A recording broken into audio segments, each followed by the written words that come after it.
વાઘોડિયામાં DC jewellers નામના વેપારી પર જીવલેણ હુમલો કરી સોના ચાંદીના દાગીના સહિત રોકડ રકમની લૂંટ ચલાવી હતી. વાઘોડિયામાં ડીસી જ્વેલર્સ નામના વેપારી પર જીવલેણ હુમલો કરી સોના ચાંદીના દાગીના સહિત રોકડ રકમની લૂંટ ચલાવી હતી.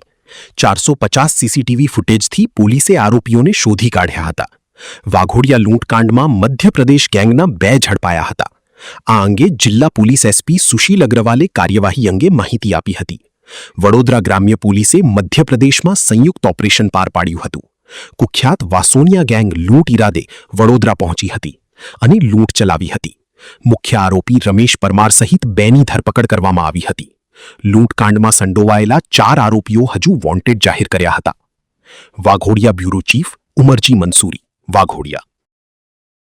ગઈ 12 મઈ 2026ના રોજ વાઘોડિયા પોલીસ સ્ટેશનની અંદર એક જ્વેલર્સની દુકાનમાંથી પરત જાવતા એક લૂંટ કરવામાં આવી હતી. તે અનુસંધાને વડોદરા ગ્રામ્ય પોલીસ દ્વારા આ આખી ગેંગનું પર્દાફાશ કરવામાં આવ્યું છે. મધ્યપ્રદેશની આ વાસુનિયા ગેંગ આ વખતે વડોદરા ગ્રામ્ય જિલ્લાની અંદર આ લૂંટ કરવાના ઈરાદાથી અહીંયા આવી હતી. 450થી વધારે સીસીટીવી ચેક કરાવીને અને ઠેક આ લોકોનું મૂવમેન્ટ મધ્યપ્રદેશ સુધી ટ્રેસ કરીને વડોદરા અને એમપીની પોલીસ દ્વારા એક જોઈન્ટ ઓપરેશન કરીને 2 આરોપીઓ રમેશ વિજયાભાઈ પરમાર અને રમેશ રામચંદ ઉર્ફે રંગી સાહેબની ધરપકડ કરવામાં આવી છે અને બીજા 4 આરોપીઓ વોન્ટેડ જાહેર કરવામાં